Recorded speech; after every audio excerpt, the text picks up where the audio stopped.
안녕하십니까. 저는 사단법인 우리 역사 바로 알기 강사 정혜숙이라고 합니다. 오늘 나온 곳은 용산에 있는 전쟁기념관인데요. 우리 역사 속 많은 전쟁들의 기록과 관련 유물들을 보관한 장소입니다. 전쟁기념관을 둘러보며 전쟁이 무엇인지 깊이 생각해보고 우리 민족이 겪은 전쟁을 알아보도록 하겠습니다.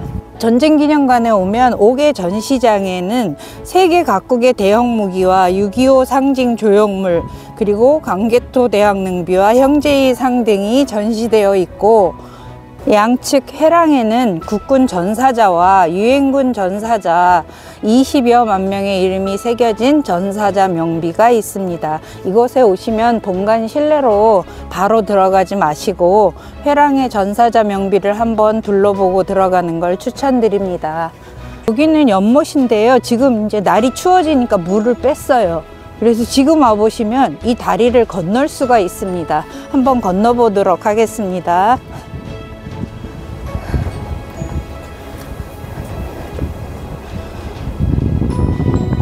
호국영령과 후손이 하나 되어 전쟁을 예방하고 평화통일로 나아가는 달이라고 적혀 있네요.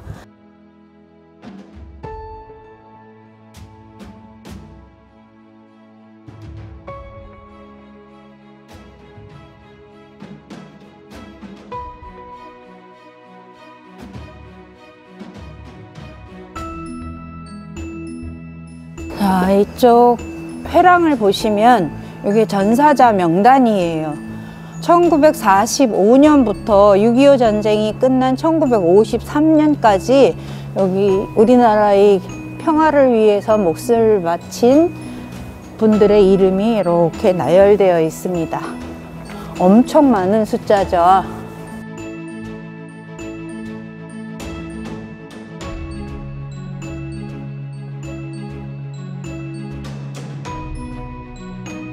자, 이름이 쓰여 있는 이 명단도 있지만 이렇게 무명용사라고 아무것도 쓰여 있지 않은 이런 명비도 보입니다.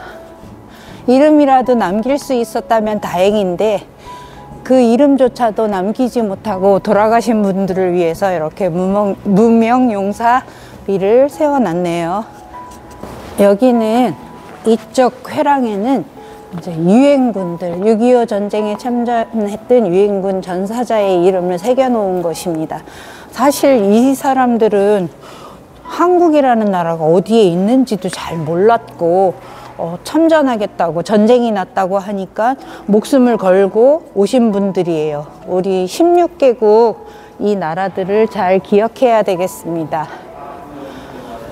물론 미국인 병사들이 가장 많고 유엔군 중에서도 외국에서 손님들이 오시면 그래서 이 전쟁기념관을 가장 먼저 방문한다고 하죠. 그리고 영국이라든가 캐나다라든가 터키, 항상 뭐 형제의 나라라고 부르짖는 터키, 또 프랑스, 그리스, 타일랜드, 이런 여러 나라들의 이름이 보이죠. 에티오피아 같은 나라는 그 당시에 우리보다 더 잘 살았다고 하죠. 지금 너무 어려워가지고 세계인들의 도움을 받고 있지만 우리가 그 고마움을 잊어서는 안 되겠습니다. 전쟁기념관 실내에 들어왔습니다.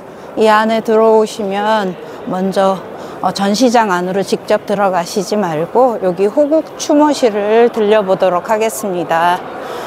우리가 지금 회랑에서 전사자 명단을 보고 왔듯이 여기 호국 추모실은 저 삼국시대부터 현대에 이르기까지 전쟁 및 전투에서 나라를 위해 헌신한 호국 선열들의 위엄을 기리고 추모하는 곳입니다.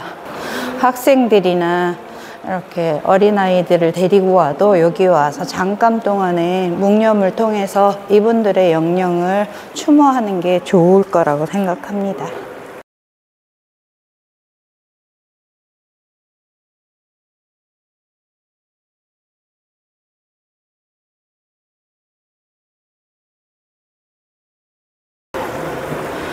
자, 이렇게 추모실에서 추모를 하고 여기를 한 바퀴 돌아서 절로 내려가도록 하겠습니다. 여기는 이쪽으로 내려가면 고조선 시대부터 현대에 이르기까지 역사를 간략하게 적어 놓은 복도입니다. 역사에 중요했던 전투들, 그런 게 다 적혀 있네요.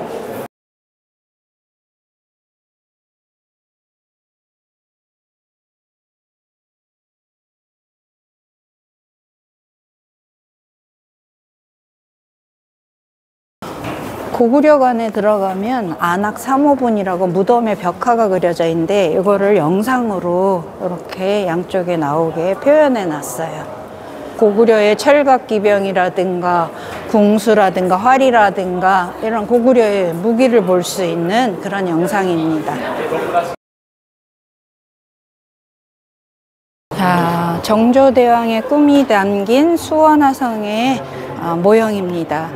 아주 정밀하게 묘사해 놨어요. 저기 장안문이 보이고, 여기 한양에서 내려가면 가장 먼저 맞닥뜨리는 곳이 장안문인데 북쪽이에요. 그래서 수원화성은 북쪽 문이 정문입니다.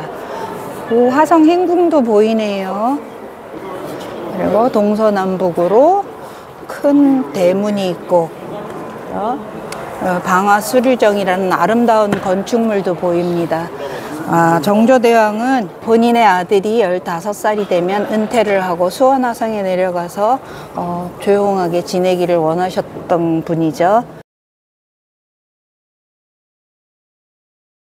여기는 고구려와 수의 전쟁 살수대첩을 모형으로 만들어 놓은 디오라마입니다.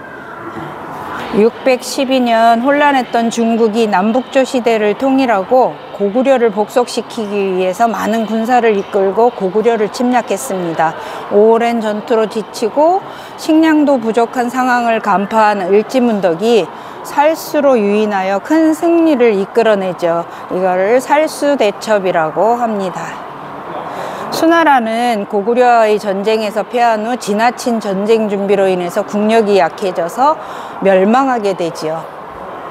여기 디오라마실을 지나서 이곳에 오면 전쟁 역사실 1관이 나옵니다. 여기는 선사시대부터 조선 중기, 임진왜란까지 전시가 되어 있습니다. 이 땅에 사람이 살기 시작한 게 70만 년 전부터라고 하죠. 그때를 이제 구석기 시대, 좀 더 발전한 신석기 시대를 나누는데, 이때의 전쟁이라 하면 자연과의 전쟁을 이야기할 수가 있죠. 이때는 사람들이 약하고 도구들도 발전하지 않았기 때문에 뭉치지 않으면 살아남을 수가 없었어요. 그래서 이때의 시기의 전쟁이라 하면 자연과의 전쟁, 그래서 사냥을 하기 위해서 무기를 제작하게 되죠. 그리고 여기에 오면은 꼭 한 가지 아이들한테 보여주면 좋은 게 있는데, 울산에 있는 방구대 암각화입니다. 영상으로 이렇게 제작이 되어 있어서 우리가 직접 울산에 가보지 못해도 아주 자세하게 설명을 잘 해놨습니다. 꼭 한번 보여주시기를 추천드립니다. 인류가 이 청동기를 발명함으로 해가지고 전쟁이 시작됐다고 볼 수가 있죠. 농경 문화가 발전하고 기후는 따뜻해지고 하면서 벼농사도 시작하게 되고, 이런 청동기를 제작하면서 가진 자와 못 가진 자의 계급이 발생하게 됩니다. 한반도 최초의 국가인 고조선이 기원전 2333년 건국을 하게 되고, 고조선은 전성기를 맞이하게 되죠. 하지만 이렇게 커지는 것을 본 한나라에서 고조선을 침략하게 되고 1년간의 항쟁 끝에 왕검선이 함락하게 됩니다. 그래서 고조선은 기원전 108년에 멸망을 맞게 되지요. 여기는 삼국시대로 접어드는데요. 여기에서 보게 되면 아까 영상으로 봤던 고구려 안악 3호분 벽화가 보입니다.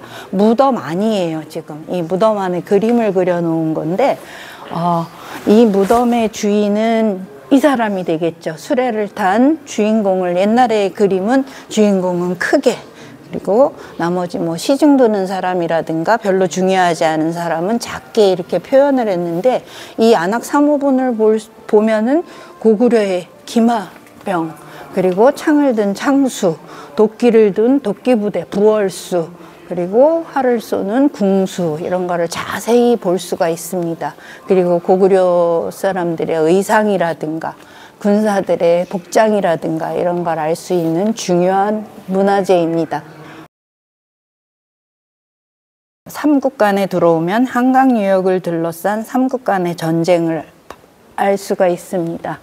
자, 삼국은 고구려, 백제, 신라를 얘기하는데, 물론 고대 국가로는 고구려가 가장 먼저 발전을 했지만 전성기는 백제가 먼저 맞이했다고 하죠. 자, 고구려의 군사제도라든가 이런 거를 알 수 있는 곳입니다. 고구려는 기원전 37년 주몽이 졸본 땅에서 건국하게 되죠. 그리고 나중에 장수왕 때는 평양으로 수도를 옮기게 되고 668년까지 유지하던 나라입니다.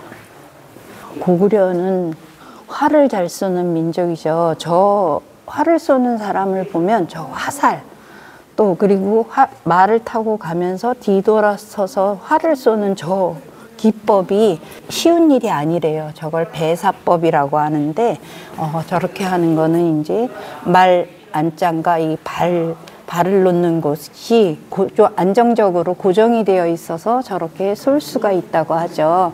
이 소리화살, 우리가 흔히 효시라고 얘기하는 소리를 내는 화살인데, 전쟁을 처음 시작할 때나 어떤 신호를 알리는 그런 역할을 하는 화살이 이 소리 화살이라고 하지요. 자, 이곳에 있는 영상은 안시성 전투를 나타내요. 아까 밖에서 고수 전쟁을 봤듯이 고당 전쟁은 당나라 태종이 아주 많은 수의 군사들을 이끌고 고구려를 쳐들어온 그런 싸움이 되겠죠. 안시성에서 많은 성민들과 성주가 힘을 합해서 당 태종을 물리쳤다는 그 이야기가 이 영상에서 나옵니다. 영상을 꼭 보여주세요. 자, 여기는 전성기가 가장 빨랐던 백제입니다. 백제는 처음부터 한강에 자리를 잡았기 때문에 그 한강을 기반으로 해서 전성기가 4세기에 오게 되죠. 그때 전성기 때의 왕이 근초고왕 때 황해도까지 쳐들어가서 고구려의 왕까지 죽이는 그런 일이 있죠. 그리고 백제가 자랑하는 백제 금동대왕로와 칠지도. 예, 칠지도는 369년 백제의 왕이 일본의 왕한테 하사한 그런 칼이죠. 이 신성한 칼은 모든 외적을 물리칠 수 있는 힘을 지니고 있다. 백제의 왕이 특별히 외왕을 위해 만든 것이니 후세의 길이 전하도록 해라. 이런 문자가 쓰여 있습니다. 전쟁기념관에는 중요한 이런 전투 같은 이런 영상이 잘 되어 있어요. 이 대야성 전투 같은 경우에도 백제가 신라군의 성을 쳐들어가서 성들을 몇십 개를 탈환하는 그런 이야기가 담겨 있는데, 이런 영상들을 틈틈이 보여주시면 도움이 되겠습니다. 자, 이곳에는 백제군의 마지막 전투, 황산벌 전투를 보여줍니다. 흔히 계백장군이 이제 가족들을 다 죽이고 마지막 전투를 치르러 황산벌에 나가게 되죠. 5천의 군사와 신라군 5만이 만났는데, 처음에는 신라군이 아주 고전을 면치 못했다고 하죠.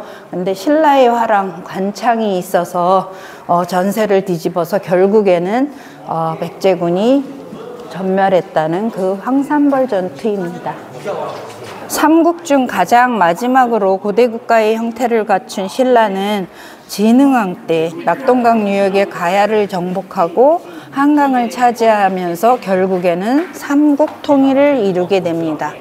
신라에는 이 화랑도가 아주 중요한 역할을 하게 되죠. 아까 황산벌 전투에서도 15살 먹은 관창 때문에 승세가 뒤집어지는 그런 일도 있는데, 여기에는 이제 화랑들이 젊은 시절 청소년 단체인데 이렇게 임신 서기석에도 볼 수 있듯이 서로 모여서 앞으로 어떻게 하겠다, 공부를 어떻게 하고 무예를 어떻게 닦아서 나라에 충성하겠다는 이런 서약 같은 거를 볼 수 있듯이 화랑도가 삼국 통일을 하는데 가장 큰 역할을 하게 됩니다.